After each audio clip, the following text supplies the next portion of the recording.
بسم اللہ الرحمن الرحیم۔ تعالی شانہ نے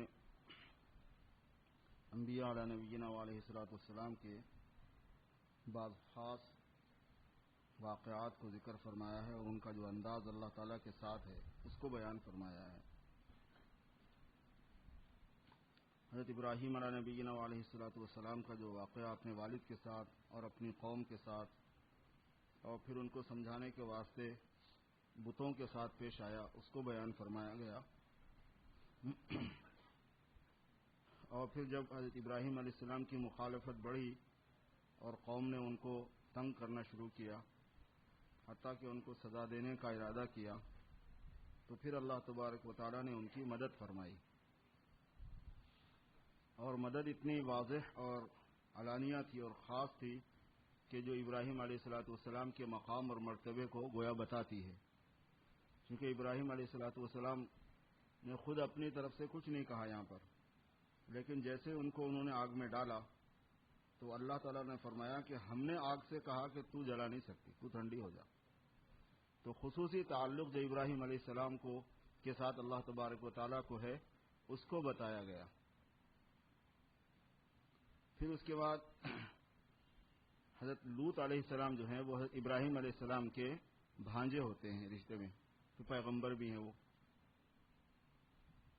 بھانجے یا بھتیجے، تو ان کا اللہ تعالیٰ نے مختصر طور پر ذکر فرمایا کہ ہم نے ان کو بھی حکمت اور علم عطا کیا تھا اور بالآخر انجام کار ہم نے ان کو اس بستی سے نجات دے دی جو گندی حرکتیں کیا کرتی تھی، اور وہ لوگ بہت ہی برے لوگ تھے، اور لوط علیہ السلام کو ہم نے اپنی رحمت میں داخل کر لیا۔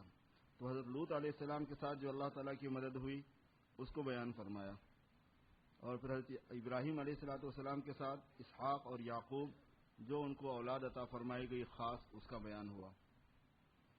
اس کے ضمن میں حضرت نوح علیہ السلام کے ساتھ جیسے اللہ کی مدد ہوئی اس کا بیان ہے۔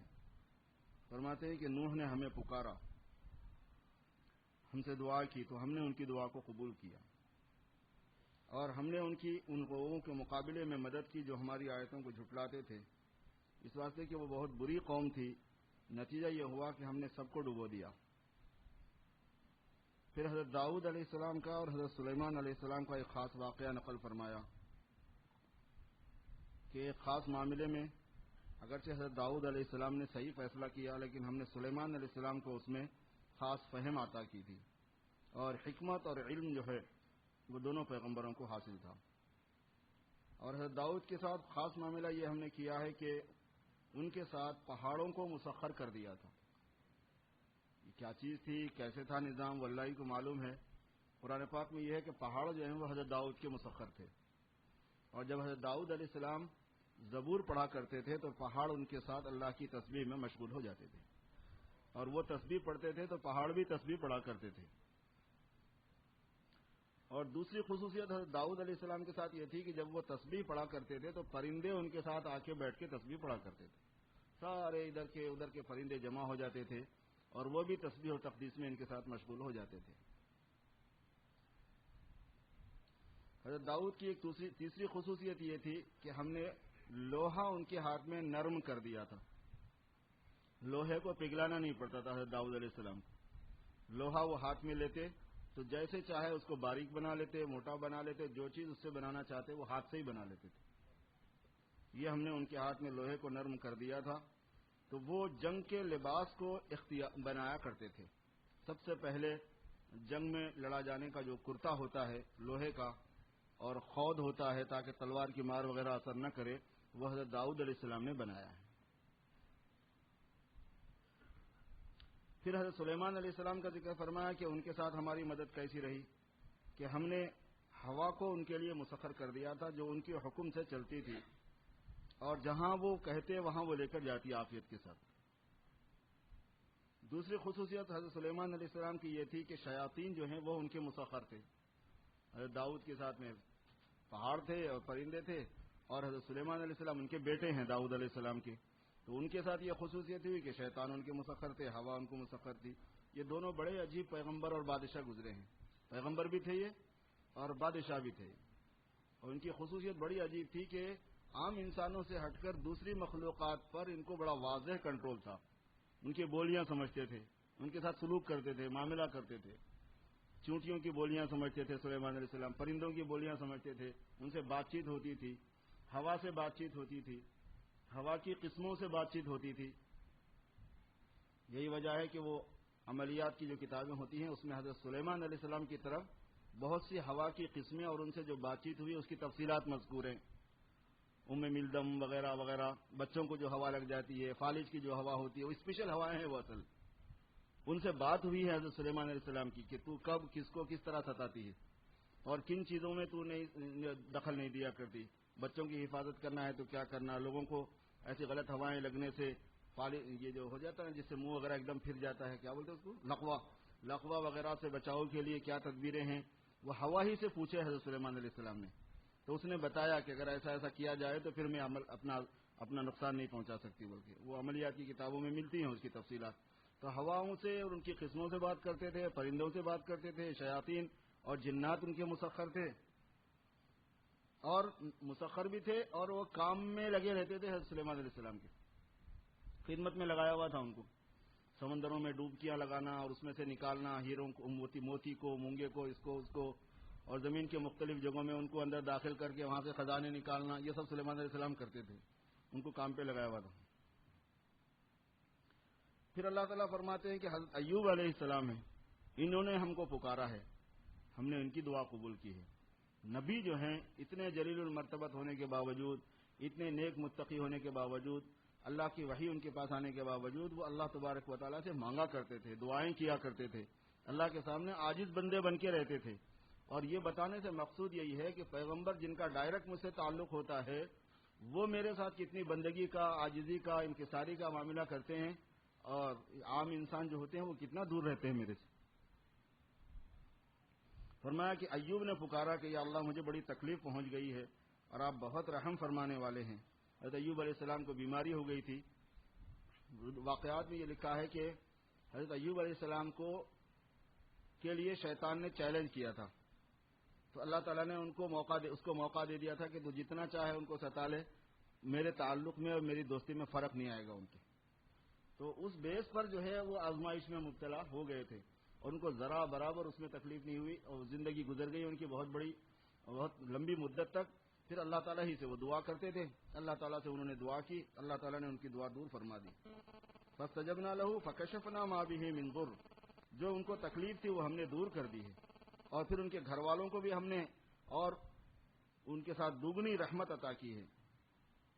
ایک تو یہ ہے کہ حضرت ایوب کی خدمت کرتے تھے گھر والے, اس کا پورا ثواب ان کو ملا, اور دوسرے یہ کہ کبھی کبھی کوئی بات ناگواری کی ہو جاتی ہے تو حضرت ایوب علیہ السلام کو ایک مرتبہ اپنی بیوی پہ غصہ آ گیا تھا, کسی وجہ سے تکلیف ہو گئی تھی, تو انہوں نے کہا تھا کہ اگر میں اچھا ہو گیا تو تجھے 100 مار ماروں گا.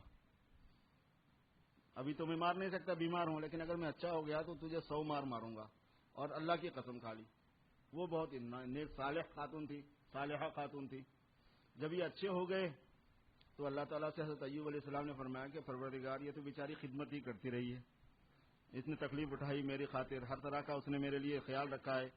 اب میں غصے میں قسم کھا لیا تھا, قسم آپ کی کھایا تھا, مگر اب کیا کروں, اس کو پورا کیسے کروں. تو اللہ نے فرمایا کہ ہم راستہ بتاتے ہیں اس کا. فرمایا کہ جھاڑو کی کاڑیاں 100 جمع کر لے, جسے جھاڑو دی جاتی ہے وہ کاڑیاں 100 جمع کر لے اور ایک اس کی پیٹھ پہ مار دے, 100 ہو جائیں گی. ہو گئی بات. تو اس کو اللہ تعالیٰ نے خاص طور پر بیان فرمایا کہ ہم نے ان کے لیے ایسے راستہ نکال دیا, اور ان کی جو بیوی خادمہ تھی, جو نیک صالحہ تھی, اس کے لیے بھی ہم نے تکلیف سے بچاؤ کا سبب کر دیا. پیغمبر ہیں, اپنے قسم کو تو پوری کرتے ہو. پھر اسماعیل علیہ السلام کا, ادریس علیہ السلام کا, ذوالکفل کا ذکر فرمایا کہ یہ سب صابر پیغمبروں میں سے تھے. اور اسماعیل علیہ السلام کا ذکر اس سے تھوڑی دیر پہلے بھی آیا کہ اسماعیل علیہ السلام کی خصوصیت یہ تھی کہ وہ اپنے گھر والوں کی تبلیغ بہت کرتے تھے, کیونکہ اسماعیل علیہ السلام زیادہ پھیل کے تبلیغ نہیں کیے. اسی لیے جو لوگ اپنے گھر میں دین کی محنت کرتے ہیں, بیوی پر, بچوں پر, ان کو کہتے ہیں اسماعیلی تبلیغ کرنے والا. تبلیغ اسماعیلی کا طریقہ ہے وہ خاص کہ اپنے گھر والوں کو فوکس کرنا, خاندان کو, فیملی کو فوکس کرنا تبلیغ میں, دعوت میں, دین کی محنت میں, ان کی تربیت کرنے میں. وَكَانَ يَأْمُرُ أَهْلَهُ بِالصَّلَاةِ وَالزَّكَاةِ وَكَانَ عِندَ رَبِّهِ مَرْضِيًّا. وہ اپنے گھر والوں کو نماز کا, زکوٰۃ کا حکم فرمایا کرتے تھے, چونکہ محدود فیملی تھی، مکہ مکرمہ میں بڑے ہوئے نا، وہاں پہ کہاں فیملی تھی؟ وہ قبیلے جرہم کے لوگ آئے ہوئے تھے تھوڑے سے، انہی میں ان کی شادی ہوئی تھی، وہی تھوڑی سی فیملی تھی، اور دور دراز تک کوئی بستیاں وستیاں تھیں نہیں وہ، تو ان کا میدان تبلیغ جو ہے وہ ان کا خاندان اور فیملی ہی تھی۔ فرمایا کہ ایسے ہی ذنون جو ہیں مچھلی والے، ان کے ساتھ بھی ہمارا خاص معاملہ ہوا ہے۔ اس سے مراد آپ کو پتہ ہی ہے کہ حضرت یونس علیہ نبینا علیہ الصلوۃ والسلام ہیں، حضرت یونس علیہ السلام ہیں۔ ہوا یہ کہ وہ ناراض ہو کے چلے گئے قوم سے، ہم سے پوچھے ہی نہیں، اور انہوں نے یہ سمجھا کہ شاید ہم پکڑیں گے نہیں ان کو، مطلب ایک انداز ہوتا ہے نا یہ بات کا، ان کا یقین تھوڑا ہی ایسا تھا کہ اللہ تعالیٰ نہیں پکڑیں گے، مطلب گمان یہ تھا کہ یہ کوئی مواخذے کی بات نہیں ہے، حالانکہ ہمارے نزدیک وہ مناسب بات نہیں تھی کہ ٹھیک ہے آپ ناراض ہو کے چلے گئے قوم سے، لیکن مجھ سے تو پوچھنا چاہیے تھا نا، آپ ہمارے پیغمبر ہیں، تو ہم نے پکڑ لیا ان کو، مچھلی کو حکم دیا کہ ان کو نگل جا، اور مچھلی نے ان کو نگل لیا۔ یہاں نہیں ہے اس کا ذکر، دوسری جگہ پر ذکر ہے کہ اگر وہ یہ تسبیح نہیں پڑھتے لا الہ الا انت سبحانک انی کنت من الظالمین والی، تو قیامت تک میں ان کو مچھلی کے پیٹ میں ہی رکھتا، للبث فی بطنہ الی یوم یبعثون، اگر وہ یہ تسبیح نہ پڑھتے تو قیامت تک کے واسطے میں اس کی مچھلی کے پیٹ میں ان کو چھوڑ دیتا۔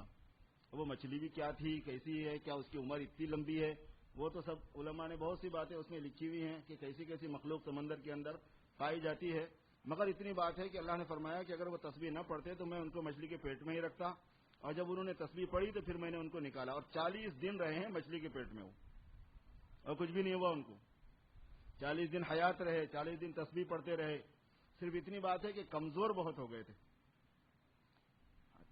قرآن پاک ہی میں دوسری جگہ پر یہ آیا ہے کہ جب ہم نے ان کی اس تسبیح پڑھنے پر مسلسل 40 دن جب انہوں نے یہ تسبیح پڑھی لا الہ الا انت سبحانک انی کنت من الظالمین والی، تو پھر ہم نے مچھلی کو حکم دیا کہ ان کو دریا کے کنارے لے جا کے چھوڑ دے، چنانچہ اس نے دریا کے کنارے چھوڑ دیا حضرت یونس علیہ السلام کو، نہیں دبلے کمزور ہو گئے تھے، چلنے پھرنے کے قابل نہیں تھے، انبتنا علیہ شجرۃ من یقطین، ان جہاں مچھلی نے ان کو چھوڑا تھا وہاں ہم نے کھیرا اور ککڑی کا پودا اگا دیا تھا، تو وہ کھیرا اور ککڑی کا پودا کھاتے رہے، اور ان کا معدہ بھی اس وقت متحمل ہو سکتا تھا کہ کھیرا اور ککڑی کھا سکتے، وہ تھوڑے دنوں تک وہ کھیرا اور ککڑی کھانے کے بعد پھر وہ اس قابل ہوئے کہ چلنے پھریں اٹھیں، تو اس کے بعد پھر وہ جانے لگے۔ فرمایا کہ انہوں نے ہم کو پکارا مچھلی کے پیٹ میں ان اندھیریوں میں کہ لا الہ الا انت سبحانک، یا اللہ آپ ہی الہ ہیں اور آپ پاک ہیں، میں قصوروار ہوں، انی کنت من الظالمین، میں قصوروار ہوں۔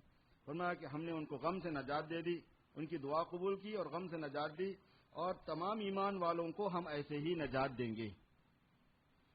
علماء نے فرمایا کہ یہ ایک ایسی تسبیح ہے کہ جس کے بارے میں اللہ تعالیٰ نے صراحتاً قرآن پاک میں فرمایا کہ جو ایمان والے اس کو پڑھیں گے ہم ان کو نجات دیں گے۔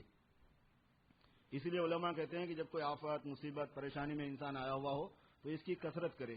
بہت سے لوگوں میں یہ مشہور ہے کہ یہ بہت جلالی تسبیح ہے، اس کو نہیں پڑھنا چاہیے، پتہ نہیں شیطان کن کن راستوں سے لوگوں کو بہکاتا پریشان کرتا۔ اللہ تعالیٰ فرما رہے ہیں کہ جو ایمان والا پڑھے گا ہم نجات دیں گے، اور لوگوں میں گھبراہٹ ڈال دی ہے کہ یہ بہت جلالی ہے، اس کو نہیں پڑھنا، اجازت دینا پڑتا ہے اس کی، اور اگر بعض لوگ ڈرتے اتنا ہے کہ خود نہیں پڑھتے پڑھواتے ہیں، اور لا الہ الا انت سبحانک والی تسبیح پڑھانے والی جماعتیں بنی ہوئی ہیں باضابطہ کہ بھئی آیت کریمہ پڑھنے کا ہے، آیت کریمہ کا پورا وہ چلہ کرنا ہے، یعنی 1.25 مرتبہ اس کو پڑھنا ہے۔ اس میں اصول یہ ہے کہ جو قصوروار اپنے کو سمجھ رہا وہی پڑھے، اصل میں جس پر آفت آئی ہوئی ہے وہ پڑھے، اور یہ ضروری نہیں ہے کہ وہ 1.25 ایک بیٹھک میں پڑھ لے، اور 1.25 کی کوانٹٹی بھی کوئی لازمی نہیں ہے، تجربہ یہ دیکھا گیا ہے کہ 1.25 جو ہے وہ اصل میں ایک دوسری چیز ہے۔ بتا ہی دیتا ہوں آج آپ کو، یہ عملیات کے اصولوں میں سے ہے کہ کسی بھی آیت کو جب آپ 1.25 مرتبہ پڑھتے ہیں تو اس کا ایک روحانی تعلق ایک فرشتے کے ساتھ ہے، ہر آیت کا، وہ فرشتہ جو ہے نا اس انسان کے فیور میں آ جاتا ہے جو اس کو 1.25 مرتبہ پڑھتا ہے اور اس کی مدد کرتا ہے۔ کسی بھی آیت کے بارے میں یہ ہے اصل میں، تو چاہے وہ آیت کریمہ ہو یا قرآن پاک کی کوئی بھی آیت ہو، اس کی اصل زکوٰۃ جو ہوتی ہے جس کو وہ لوگ زکوٰۃ بھی کہتے ہیں، وہ 1.25 کی ہوتی ہے، نصاب ہے، عامل بن جاتا ہے بندہ اس کے پڑھنے کے بعد۔ ہر آیت کے ساتھ میں موکل ہیں جن کو کہتے ہیں فرشتے، وہ اس بندے کی خصوصی حمایت میں اور اس کی طرفداری کے اندر تجربہ یہ کیا ہے عاملوں نے کہ وہ ہو جاتے ہیں۔ تو یہ آیت کریمہ کے بارے میں بھی 1.25 کا سلسلہ چل پڑا۔ بقیہ حدیثوں میں اس کی صراحت نہیں ہے کہ 1.25 مرتبہ اس کو پڑھا کرو، حدیثوں میں تو بس یہ ہے کہ آدمی جب مصیبت میں آئے تو کثرت سے اس کو پڑھا کرے، چلتے پھرتے اٹھتے بیٹھتے بس پڑھا کرے۔ اس کے لیے پاکی ناپاکی کی قید نہیں ہے، خواتین بھی پڑھ سکتی ہیں، کیونکہ جب تسبیح کی نیت سے اور استغفار کی نیت سے جس کو پڑھیں گے تو یہ قرآن پاک کی آیت نہیں رہتی، پھر وہ کیونکہ قرآن پاک کی آیت کی حیثیت سے بھی اس کو تلاوت کیا جا سکتا ہے اور استغفار اور تسبیح کی نیت سے بھی اس کو پڑھا جا سکتا ہے. جب استغفار اور تسبیح کی نیت سے پڑھیں گے تو پھر یہ آیت کے حکم میں نہیں رہتی. اس لیے وضو ہونا، بے وضو ہونا، پاک ہونا، ناپاک ہونا یہ بھی قید نہیں رہتی ہے. یہ ہے کہ جب آدمی کسی طرح کی آفت و مصیبت میں آئے تو کثرت سے اگر اس کا ورد رکھے، اللہ تبارک و تعالی نے فرمایا کہ ہم ایمان والوں کو نجات دیں گے. پھر حضرت زکریا علیہ السلام کا ذکر فرمایا کہ انہوں نے بھی ہمیں پکارا ہے. ان کو اولاد نہیں ہوئی تھی اور انہوں نے کہا کہ پروردگار مجھے اکیلا مت چھوڑ، تو بہتر وارث بنانے والوں میں سے ہے تو میرا بھی ایک وارث بنا دے. ہم نے ان کی دعا قبول کی اور یحییٰ ہم نے ان کو عطا کیا. زکریا علیہ السلام کو جو بیٹا ہوا ان کا نام یحییٰ تھا، اور یحییٰ جو ہے یہ حضرت زکریا علیہ السلام کے بچے کا نام اللہ نے ہی رکھا ہے. لم نجعل له من قبل سمیہ، اس نام کا کوئی بچہ پہلے تھا نہیں، پہلا بچہ ہے جو ہم یحییٰ کے نام سے تم کو دے رہے ہیں. یہ قرآن پاک میں ہے. یہ سارے کے سارے وہ لوگ ہیں کہ نیکی کے کاموں کے اندر سبقت کرنے والے تھے اور ہمیں پکارا کرتے تھے، ہم سے ڈرتے ہوئے بھی اور ہماری طرف جھکتے ہوئے بھی، رغبت کرتے ہوئے بھی اور ڈرتے ہوئے بھی. ہر مومن کو یہ چاہیے کہ اللہ تبارک و تعالیٰ سے امید بھی پوری رکھے اور اللہ تعالیٰ سے مواخذے کا ڈر بھی پورا رکھے کہ کہیں میری کسی بات پہ پکڑ نہ ہو جائے، میرے کسی عمل پر مواخذہ نہ ہو جائے، میرے کسی گناہ پر اللہ ناراض ہو کے سزا نہ دے دے. تو ہر ایمان والے کو ڈرنا بھی پڑتا ہے اور ہر ایمان والے کو امید بھی اللہ کے ساتھ ہی رکھنی ہوتی ہے، اور اللہ تبارک و تعالیٰ سے ڈرنے والے تھے. پھر حضرت مریم رضی اللہ تعالیٰ عنہ کا ذکر ان کے ساتھ ہی فرمایا کہ یہ وہ خاتون ہے جس نے اپنی شرمگاہ کی پوری حفاظت کی، چونکہ ان کو متہم کر دیا گیا تھا اولاد ہونے کی وجہ سے کہ شاید انہوں نے اپنی عصمت کی، عزت کی حفاظت نہیں کی. فرمایا ایسی بات نہیں ہے، انہوں نے اپنی شرمگاہ کی پوری حفاظت کی ہے. ہم نے ہماری روح پھونکی تھی اور ہم نے ان کو اور ان کے بچے کو پوری دنیا والوں کے لیے ایک خاص نشانی بنائی ہے. فرمایا کہ یہ سارے ایک ہی امت تھے. حضرت آدم علیہ السلام، نوح علیہ السلام، ابراہیم علیہ السلام، اسماعیل علیہ السلام، یعقوب علیہ السلام، اسحاق علیہ السلام، داؤد اور سلیمان علیہ السلام، جتنے پیغمبروں کے نام آئے ہیں ان سارے کے سارے کے بارے میں فرمایا کہ یہ ایک ہی امت تھے اور میں تمہارا سب کا رب ہوں، لہذا جیسے وہ میری عبادت کرتے تھے تم سب بھی میری بندگی کرو. لوگوں نے آپس میں اختلاف کیا اور سب کو پتا ہے کہ سب میرے پاس آئیں گے، میں سب کا فیصلہ چکا دوں گا. جو اچھے عمل لے کر آئے گا ایمان کے ساتھ تو اس کی کوشش کی ناشکری نہیں کی جائے گی، قدردانی کی جائے گی، اور ہم اس کو لکھ بھی رہے ہیں.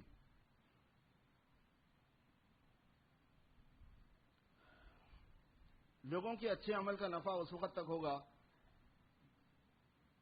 جب بالکل قیامت سامنے آ جائے گی، بڑی بڑی نشانیاں سامنے آ جائیں گی جس میں یاجوج ماجوج بھی ہے اور سورج کا جو ہے بجائے مشرق کے مغرب سے نکلنے کا ہے، اس کا مضمون تھوڑا سا بیان فرمایا گیا ہے.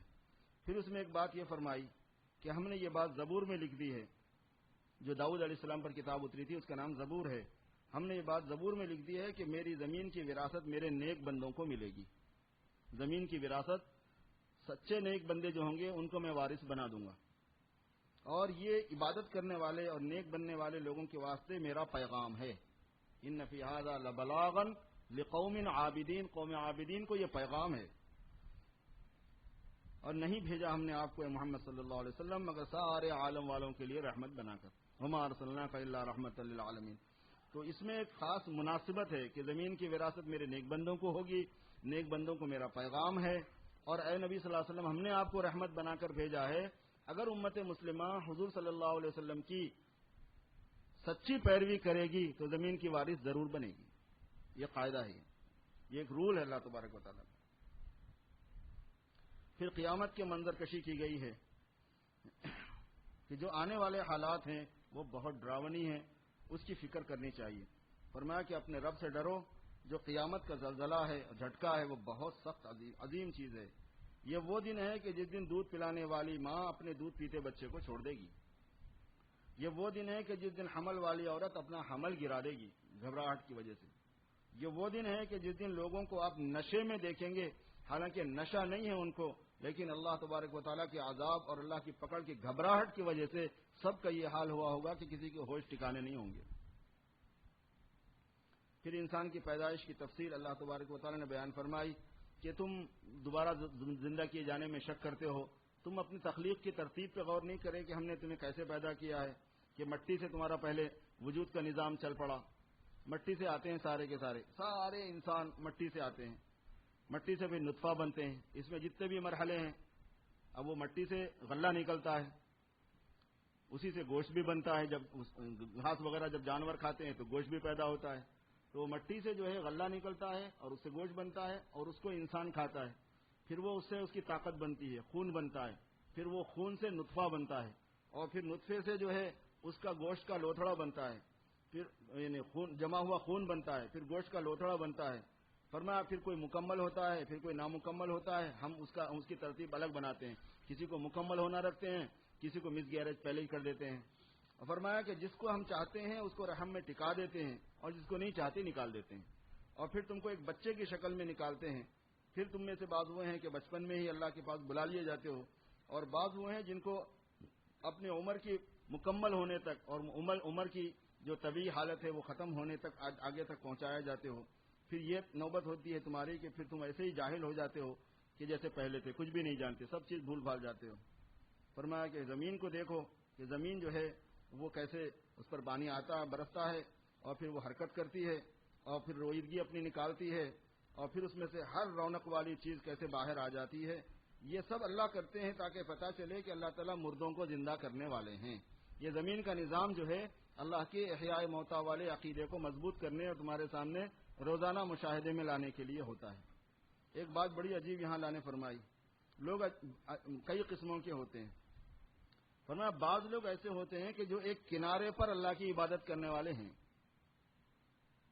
حرف کے معنی کنارے کے آتے ہیں. ومن الناس من يعبد الله على حرف, ایک طرف کرتے ہیں. پھر اللہ نے وضاحت فرمائی کہ ایک طرف عبادت کرنے کا کیا مطلب ہے. فرمایا کہ اگر اس کو بھلائی پہنچتی رہتی ہے تو اطمینان سے چلتا رہتا ہے, اور اگر اس کو کوئی برائی اور فتنہ پہنچ جاتا ہے تو دین چھوڑ بیٹھتا ہے. یہ ہے کنارے پر عبادت کرنا.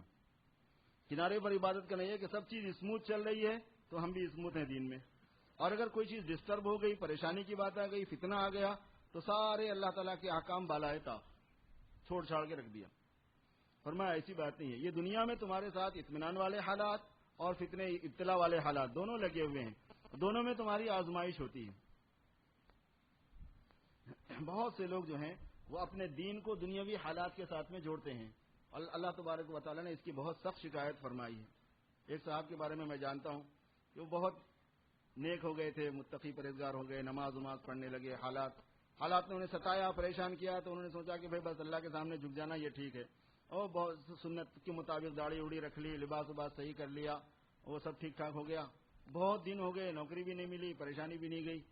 تو ایک دن جو ہے اپنی داڑھی کاٹ دی اور اللہ نے سے کہا یہ لے لو, اگر تم میرے حالات ٹھیک نہیں کرتے نا تو یہ تمہاری داڑھی تم لے لو. ومن الناس من يعبد الله على حرف, کہ ایک کنارے پر عبادت کرتے ہیں. اگر ان کو اللہ تعالیٰ کی طرف سے نعمتیں ملتی ہیں تو پھر چلتے رہتے ہیں, اور اگر کوئی فتنہ اور آزمائش آ جاتی ہے تو پھر احکام کو بالائے طاق رکھ دیتے ہیں. فرمایا ایسے لوگ جب آزمائش اور فتنے میں پلٹ جاتے ہیں, دین پر قائم نہیں رہتے, خسرت دنیا والآخرہ, دنیا اور آخرت دونوں کا نقصان کرنے والے ہیں.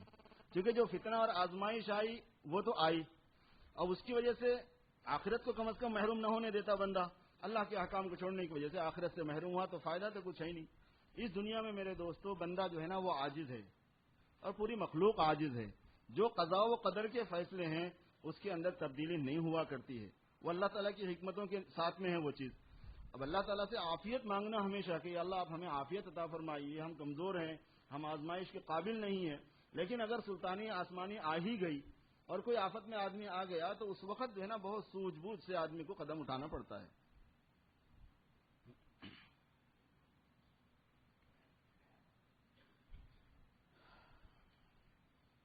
حج کے واقعے کو بہت تفصیل سے سورہ حج, یہ سورہ 17ویں پارے میں سورہ حج ہی ہے, یعنی 7ویں پارے میں جو سورہ ہے اس کا نام سورہ حج ہی ہے. تو حج کے بہت سے احکام اور بہت سی باتیں تفصیل سے بیان فرمائی گئی ہیں. ابراہیم علیہ السلام کو جو حکم دیا گیا تھا کہ لوگوں میں حج کا اعلان کرو اور اذان کرو, اس کا ذکر اسی میں ہے. وَأَذِّن فِي النَّاسِ بِالْحَجِّ, تم اعلان کرو تو تم اذان دے دو حج کا, اور لوگ جو ہے نا وہ خوب دوڑتے ہوئے آئیں گے. جیسے ان کے پاس وسائل ہوں گے ویسے آئیں گے. پیدل ہوں گے تو پیدل پہنچ جائیں گے, کم سواریاں ان کے پاس ہوں گی, معمولی سواریاں تو اس سے آئیں گے, راستہ صاف ہوگا تو اس سے آئیں گے, دشوار گزار ہوگا تو اس سے آئیں گے. اللہ تعالیٰ نے بیت اللہ کے ساتھ سارے دلوں کا ایک جوڑ بنایا ہوا ہے. سارے دل بیت اللہ کی طرف کھینچتے ہیں, سارے دل. اور ایک مرتبہ جو آدمی بیت اللہ کو جا کے آیا تو اس کو ایک بے چینی لگ جاتی ہے اور بار بار جانا اس کی طبیعت چاہتی ہے. وہی جعلنا البیت مثابۃ للناس, ہم نے بیت اللہ کو لوگوں کے لیے لوٹ کے آنے کی جگہ بنایا ہے, لوگ لوٹ کے آتے ہیں. حج میں جو آدمی جاتا ہے کتنی مصیبت اٹھاتا ہے, اتنی مصیبت ہوتی ہے بعض مرتبہ, آپ کتنا ہی اچھا پیکیج لے لیں کچھ نہ کچھ آپ کو اتنا حرج ہو جاتا ہے کہ آدمی عاجز ہو جاتا ہے ایک مقام پہ جا کے, کیونکہ اس میں صبر کا ہی امتحان ہے وہاں پہ اصل میں. تو کچھ نہ کچھ بات میں تکلیف کی آتی ہیں. اور بالکل حج کے دنوں میں تو یہ ہوتا ہے کہ بھائی بس ہو گیا, فرض ادا ہو گیا, پھر نہیں آنا ہے کبھی. لیکن واپسی کے بعد چند دنوں کے بعد میں آدمی میں ایک عمرے کا جذبہ پیدا ہوتا ہے, پھر حج کا جذبہ پیدا ہوتا ہے. وہ طبیعت اس کی تسلی پاتی ہی نہیں, اس کو بار بار جانے کو طبیعت چاہتی ہے. اور وہ سعادت مند آدمی ہے جس کو بار بار جانے کی طبیعت چاہے, اور وہ بہت سعادت مند ہے جو بار بار جس کو حاضری کی توفیق مل جائے. یہ حضور پاک صلی اللہ علیہ وسلم نے فرمایا کہ ابراہیم علیہ السلام کی دعوت پر جب انہوں نے اذان کہی تھی تو جتنی روحیں تھیں سب کو ان کی اذان کی آواز پہنچی تھی, تو روحوں نے سب لبیک کہا تھا. لبیک اللہم لبیک لبیک لا شریک لک لبیک. لبیک کے معنی آتے ہیں میں حاضر ہوں, میں آ رہا ہوں, میں حاضر ہوں, میں آ رہا ہوں. اللہ نے کہا تھا کہ آؤ میرے گھر کے پاس, تو روحوں نے کہا تھا کہ پروردگار ہم حاضر ہیں. تو حدیث میں ہے کہ جو جتنی مرتبہ اس روح کے مقام سے لبیک پڑا ہے اتنی مرتبہ اس کو بیت اللہ کی حاضری نصیب ہوتی ہے, بیت اللہ پر اس کو حاضری کی سعادت حاصل ہوتی ہے. اللہ تعالیٰ نے بیت اللہ کے ساتھ وہ خصوصیت بنائی ہوئی ہے.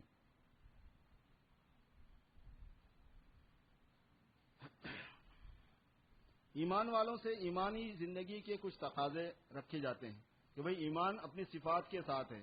تو خاص طور پر 3 جگہوں پر ایک خاص فہرست بھی سنائی گئی ہے.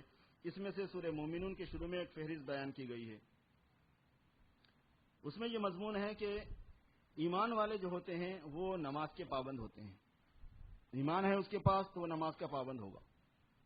نہ صرف وہ نماز کے پابند ہوتے ہیں بلکہ نماز کو انتہائی خشوع و خضوع سے ادا کرنے والے ہوتے ہیں. نماز پڑھنا, خوشی سے پڑھنا, شوق سے پڑھنا, اور شوق اور خوشی میں پھر اطمینان اور خشوع سے پڑھنا, جی لگا کے پڑھنا جس کو کہتے ہیں. طبیعت کی خوشی سے پڑھنا, بور اور بادر نہیں ہونا اس سے, اور دوسرے پھر جی بھی اس میں لگانا, حاضر دماغی بھی ہونا, اللہ کے سامنے عاجزی کے احساسات بھی ہونا کہ میں اللہ کے سامنے کھڑا ہوں, اللہ کے سامنے جھک رہا ہوں, اللہ کی تسبیح بیان کر رہا ہوں, اللہ کی بڑائی بیان کر رہا ہوں, اللہ کے لیے سجدہ کر رہا ہوں, اللہ کے لیے سجدے سے اٹھا ہوں, اللہ تعالیٰ کی بڑائی کا ذکر جاتے ہوئے بھی آتے ہوئے بھی. فرمایا کہ وہ نمازوں میں خشوع اختیار کرتے ہیں. ایک ایمان والوں کی صفت یہ ہے کہ وہ لغو باتوں سے اعراض کرتے ہیں. لغو میں مشغولیت جو ہوتی ہے وہ گناہوں تک کھینچ لیتی ہے. بیکار مشغولیت جو ہوتی ہے جس میں نہ دنیا کا کوئی فائدہ نہ دین کا کوئی فائدہ, اس کو لغو کہتے ہیں.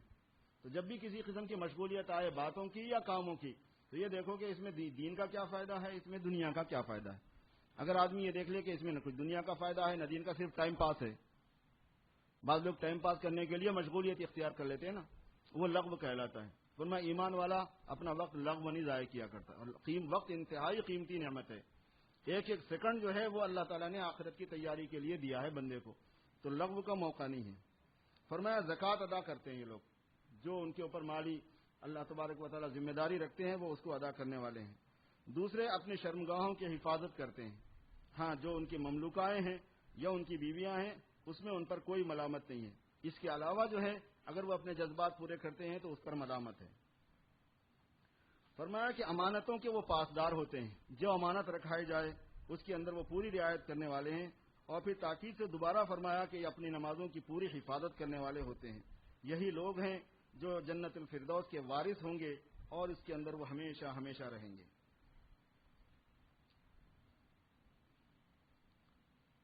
سورہ مومنون کے آخر میں اللہ تعالیٰ نے آخرت کی ایک خاص منظر کشی فرمائی ہے, بہت تفصیل سے. پورا تو وقت نہیں ہے اس کا, لیکن کچھ چیزیں اس میں سے میں آپ کو سنا دیتا ہوں.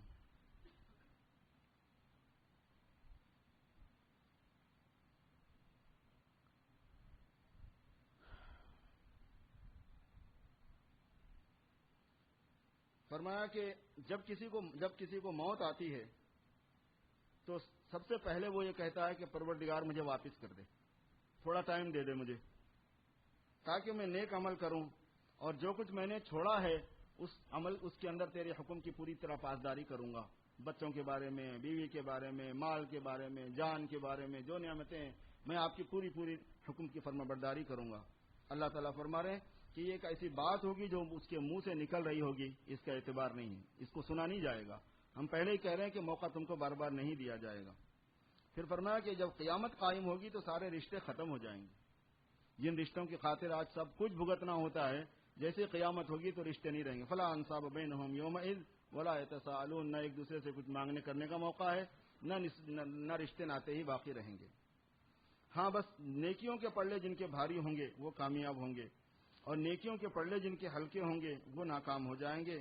یہی وہ لوگ ہیں جنہوں نے اپنا اصل نقصان کیا ہے۔ جن کا حال یہ ہوگا کہ ان کے چہرے جھلسے ہوئے ہوں گے آگ کی وجہ سے، اور سیاہ کوئلے بن چکے ہوں گے، اور فرشتے ان سے کہیں گے کہ کیا اللہ تعالیٰ کی آیتیں تمہارے پاس، فرشتوں کے ذریعے اللہ فرمائیں گے کیا میری آیتیں تم تک نہیں پہنچتی تھیں کہ پڑھ کر تم کو سنائی جاتی تھیں؟ وہ کہیں گے کہ پروردگار، ہماری بدبختی ہم پر غالب آ گئی اور ہم گمراہ بن کے رہ گئے، آپ ہمیں اس سے نکال دیجئے، اگر ہم دوبارہ کریں گے ایسا تو ضرور ہم قصوروار ہیں۔ اللہ تعالیٰ فرمائیں گے کہ ذلیل ہو کے اس میں پڑے رہو اور مجھ سے بات کرنے کی ضرورت نہیں۔ اخسؤوا فیہا ولا تکلمون۔ تمہارا تو حال یہ تھا کہ میرے کچھ بندے یوں کہتے تھے کہ ربنا آمنا، یا اللہ ہم ایمان لائے، آپ ہماری مغفرت فرما دیجئے، ہم پر رحم فرما دیجئے، تو تم ان کا مذاق اڑاتے تھے۔ دینداروں کا مذاق اڑانے والا جو گروپ تھا اس کا خاص طور پر حال بیان کیا گیا۔ ہر زمانے میں پکے جو دیندار ہوتے ہیں ان کا مذاق اڑانے والا ایک گروپ ہوتا ہے، حتیٰ کہ ماننے والوں میں بھی ہوتے ہیں، مسلمانوں میں بھی، اور غیر مسلموں میں تو ہوتے ہی ہوتے ہیں یہ کہ جو مذہبی ہوگا یہ کیسا عجیب بیوقوف ہے، اور جناب اس کا حال دیکھو، اس کی زندگی دیکھو، یہ کیسا عجیب و غریب قسم کا آدمی۔ مذاق اڑانا مذہبی لوگوں کا ایک وتیرہ اور ایک ٹیسٹ کی چیز ہے، لوگوں کی چٹخارے کی چیز ہوتی ہے، کیونکہ وہ بیچارہ کچھ بولتا نہیں، پلٹ کے جواب دیتا نہیں۔ تو فرمایا کہ تم ان کا مذاق اڑاتے تھے، یہاں تک کہ میری نصیحت کو تم نے بھلا دیا اور ان سے تم ہنستے تھے۔ اس کا نتیجہ یہ ہے کہ آج ان کے صبر کی وجہ سے ان کو میں نے بہتر بدلہ دیا ہے کہ انہیں کامیاب کیا ہے، اور تم اس حالت میں ذلیل ہو کے جہنم میں پڑے ہو۔ اچھا بتاؤ تم زمین میں کتنے دن رہے؟ وہ کہیں گے کہ ہم ایک دن رہے یا کچھ دن کا ایک حصہ رہے، آپ صحیح شمار کرنے والوں سے ہی پوچھیے۔ اللہ تعالیٰ فرمائیں گے کہ واقعی تم دنیا میں تھوڑا ہی رہے، کاش تم جانتے اس بات کو کہ دنیا میں تم کوئی لمبے قیام کے لیے نہیں بھیجے گئے ہو، بہت تھوڑے دن کے لیے بھیجے گئے ہو۔ پھر اللہ تعالیٰ فرمائیں گے کیا تم نے یہ سمجھ لیا تھا کہ ہم نے تم کو بیکار پیدا کیا ہے؟ بس پیدا کر دیا، بڑے ہو جاؤ، کھاؤ پیو، بچے جنو، شادیاں کرو، جابیں کرو، اس کے بعد مر جاؤ، کوئی کام ہی نہیں۔ کچھ کام ہے جو لگایا گیا ہے انسانوں کو، یہ جو کام ہیں یہ لگائے نہیں گئے ہیں، یہ لگے ہوئے ہیں ہمارے ساتھ۔ جاب کرنا، پیسے کمانا، کھانا پہننا، رہنا، بیوی بچے، یہ وہ کام ہے جو ہمارے جینے کے لیے ہمارے ساتھ لگے ہوئے ہیں، ہماری ضرورت اس کو کہتے ہیں۔ ایک وہ ہے جو ہمیں لگایا گیا ہے کام، وہ ہمارا مقصد کہلاتا ہے کہ جس کے لیے ہمیں دنیا میں چھوڑا گیا ہے، بھیجا گیا ہے۔ فرمایا کہ تم یہ سمجھ رہے تھے کہ ہم نے تم کو دنیا میں بیکار پیدا کیا، تم ہمارے پاس واپس نہیں آؤ گے۔ اللہ تبارک و تعالیٰ بہت بلند ہے اس بات سے کہ ایسی عبث حرکت کرے، وہ کوئی کام اللہ تعالیٰ کا عبث نہیں ہے۔ اللہ کے علاوہ کوئی الہ نہیں ہے، وہ عرش کریم کا رب ہے۔ جو اللہ کے علاوہ کسی اور کو الہ بنائے گا، اس کی کوئی دلیل اس کے پاس میں نہیں ہے، تو یاد رکھ لو کہ اس کا حساب اس کو اس کے رب کے پاس دینا پڑے گا، اور کافر ہرگز کامیاب نہیں ہو سکتا۔ اے محمد صلی اللہ علیہ وسلم، آپ یہ دعا فرما دیجئے کہ اے میرے رب مغفرت فرما دے اور رحم فرما دے، تو بہترین رحم فرمانے والا ہے۔ پھر سورہ نور کے اندر اللہ تعالیٰ نے اسلامی حدود اور سزاؤں کا بیان کیا ہے، کچھ تھوڑی سی ادھر چھٹے پارے میں آئے ہیں، کچھ یہاں پر آئے ہیں۔ اسلام میں نظام امن جو ہے اس کا ایک خاص اس کی فلسفی ہے۔ امن دنیا میں کیسے قائم ہوگا؟ حکومتوں کے لیے امن سب سے زیادہ ترجیحی چیز ہوتی ہے کہ پبلک کے لیے امن فراہم ہو جائے، اور امن سے مراد ہوتا ہے جان کی حفاظت، مال کی حفاظت، عزت کی حفاظت۔ امن سے مراد ہے کہ دوسرے سے آدمی کی جان محفوظ رہے، دوسرے سے آدمی کا مال محفوظ رہے، دوسرے سے آدمی کی عزت محفوظ رہے، یہ بنیاد ہے اس کے امن کی۔ تو ان کی حفاظت کے واسطے دو طرح کے نظام اسلام میں ہیں۔ ایک کا نام حدود ہے کہ بعض مخصوص قسم کی غلطیوں پر اللہ نے سزا مقرر فرما دی ہے، اس میں کوئی تبدیلی نہیں کر سکتا بندہ، اور کچھ غلطیاں ایسی ہیں کہ ان کی سزا جو جج ہوگا، جو قاضی وقت ہوگا، قاضی القضات، جو فیصلہ کرنے والا ہوگا، اس کے مفوض ہے کہ حکومت اس کے لیے کوئی بھی مناسب سزا تجویز کر سکتی ہے اس کی مصلحت کے اعتبار سے۔ جو اللہ کی طرف سے مقرر ہے ان کو حدود کہتے ہیں، اور جو لوگوں کی طرف مفوض ہے وقت کی حکومت پر کہ تم بنا سکتے ہو، اس کی سزا کی تحدید کر سکتے ہو، ان کو تعزیر کہتے ہیں۔ تو حدود اور تعزیر سوائے اسلام کی کسی چیز میں نہیں ہے یہ۔ حدود ایسی چیز ہے کہ اس میں سمجھ میں نہیں آتی چیز کہ یہ سزا اللہ نے کیسے رکھی ہے اس عمل کی، کیونکہ سزا کا مقابلہ جو ہے وہ عمل سے نہیں ہے، اس میں اتنی غلطی ہوئی ہے اس کی اتنی سزا ہونی چاہیے، ویسا نہیں ہے نظام اس کا، بلکہ سزا کی جو بھی شکل ہوئی ہو اس کی قصور کی غلطی کی اس نوعیت میں اس کائنڈ میں سزا بہت سخت ہے اس کی. تو وہ اللہ نے فرمایا کہ یہ ایسی چیز ہے کہ یہ میں ہی جانتا ہوں کہ یہی سزا میں امن ہوگا، اس کے علاوہ نہیں ہو سکتا. یہ بہت امپورٹنٹ چیز ہے جو مسلمانوں کو سمجھنے کی ہے اور انسانوں کو سمجھانے کی ہے اصل میں کہ دیکھو بھائی یہ خالق جو انسانوں کا ہے اس نے جو سزاؤں کا نظام دیا ہے امن تو اسی میں آئے گا. اور کمال کی بات یہ ہے کہ وہ چیز صرف ان سے ہی متعلق ہے جس میں جان کی، مال کی، عزت کی حفاظت کا تعلق ہے.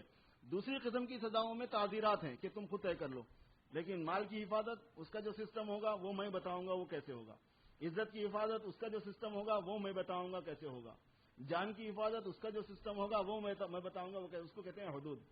ایک مرتبہ ہے جس میں چوری کی سزا ہے، جس کے اندر بہتان کی سزا ہے، جس کے اندر زنا کی سزا ہے، اور جس کے اندر قتل کی سزا ہے، اور جس کے اندر انسانی اعضاء کو کاٹ دینے کی سزا ہے.